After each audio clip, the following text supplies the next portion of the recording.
That's what we got there. Troy Aikman, Joe Buck. We see y'all. We salute you. We love you, man. That's They're right. my boys, man. That's right. Absolutely. It's going to be fun. We can't wait. All right, the playmaker, insane. your boys struggled against the Commanders. Yes. And we talked all year. The issue has been sometimes they play up, sometimes they play down to the competition, the level of the competition. Wait, I actually didn't get to the question, though. Oh, what was the question? That was just a statement. Oh, okay. Well, okay.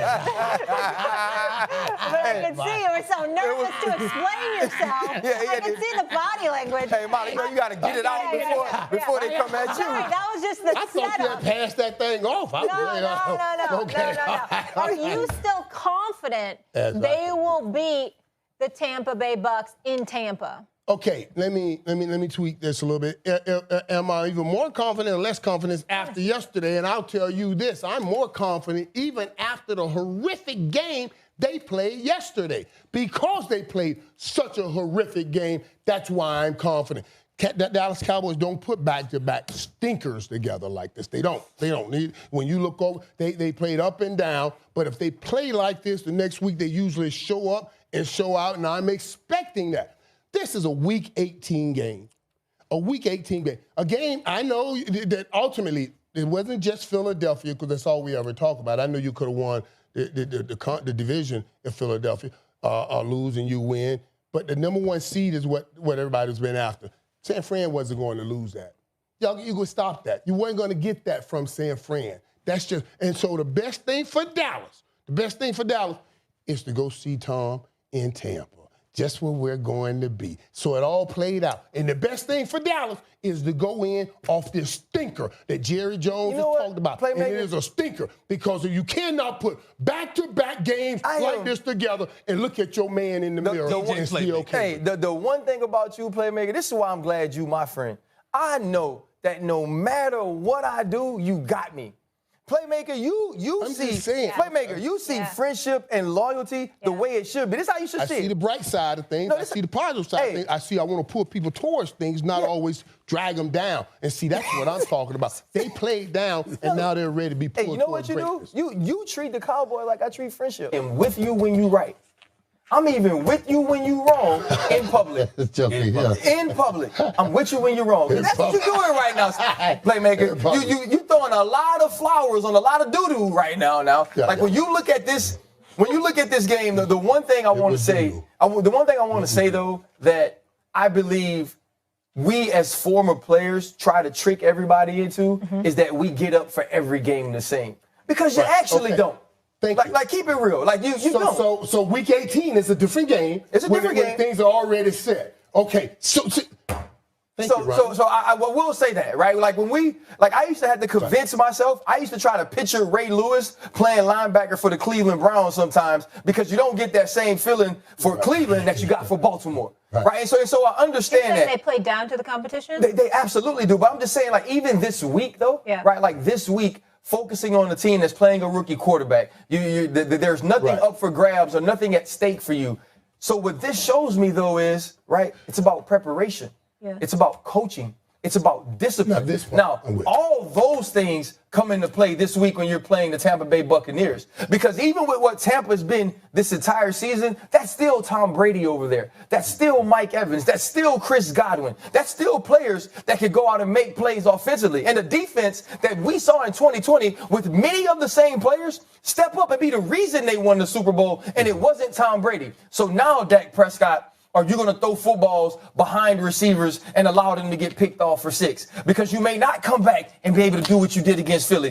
Defense, where have you been down the stretch of the season? Where is the pressure when you're playing Sam Howell? Where is the turnovers when you're playing Sam Howell? The thing I said, Playmaker, I thought they should have rested the starters. I thought Mike McCarthy should have said, sit down, relax, watch from the sideline, and come. They didn't rest them. They just played like they was resting. Right, and that's what I'm saying. Hold on. And that's what I'm saying. I'm sorry. We gotta let you talk. Now, let me ask you a question. Who you work with every day? You. That would be me. Yeah. Who's your partner? That would be me. Well, right now it's Southern Steve. That would be me. Sometimes it's Stephen A. Put on this hat, girl. Okay. Well, it fit my head. Put it on. I don't know, but try. Just put it on. It's like you buy expensive Now, props. now, come bring this chair over here just a little bit closer. Just a little bit closer. Right? So we gonna sit. This is what we gonna do. We gonna look at that camera together, and I want you to repeat after me, Molly. The camera looks far. Molly looks very nice. Now, Molly, Is this my camera? what do I say about those Dallas Cowboys? Look at that camera and tell that world. That they're an accident waiting to happen? And what Can't go wrong, will go wrong? That's right. Why do you have question marks on it, though, Molly? Well, I was just making sure that Let me tell you something right now. I don't know which one there's a lot he says about the Cowboys. Because I want her to understand that we're aligned. Now, you see, Ryan Clark, here's the deal. Oh, my goodness. Here's the deal, buddy. Let me sit back. Let me say, you sit back and you embrace what I'm about to say. Because guess what you just did, Ryan Clark? You told the world why the Dallas Cowboys are about to fall. That's what you just did. You just told them why they're about to fall. Don't bring me in this. Listen. You can't pivot from this. No contest. You can't pivot from this. Here's the deal.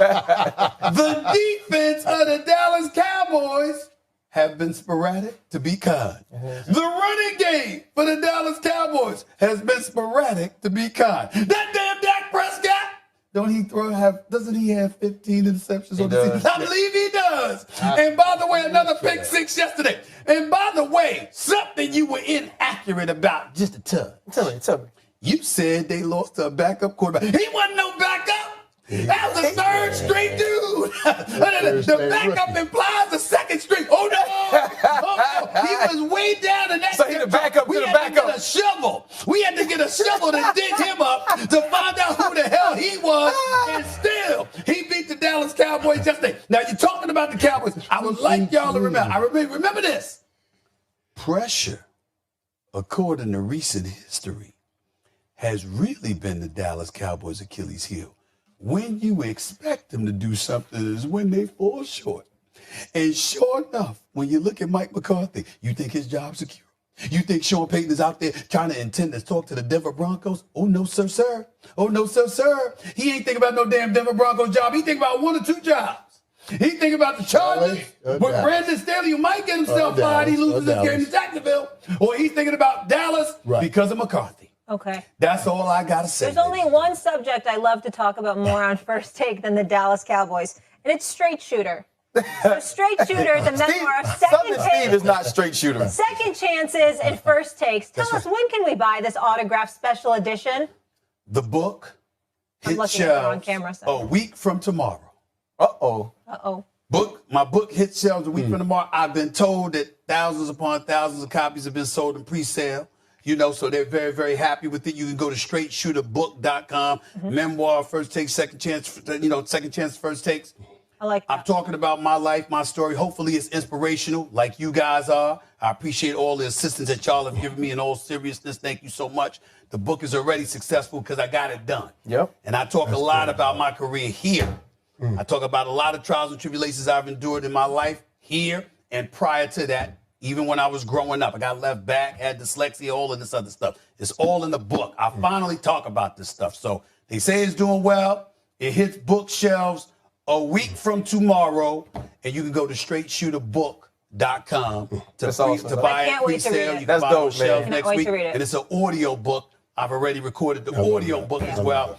So is your voice on the audio book? Gotta be his voice. It's me. Come on. It's only one me, baby. Yeah. And I signed 25,000 copies already. That's why I had to get the shoulder fixed. You're sharing the journey. I'm going to need about 10 to 15 to be conservative in my office. I got you. All right, coming up, guys, we keep forgetting. We got a championship game tonight. Georgia and TCU go head-to-head in tonight's college football finale. RG3 stopping by to tell us that there could be a major upset brewing. Come on back.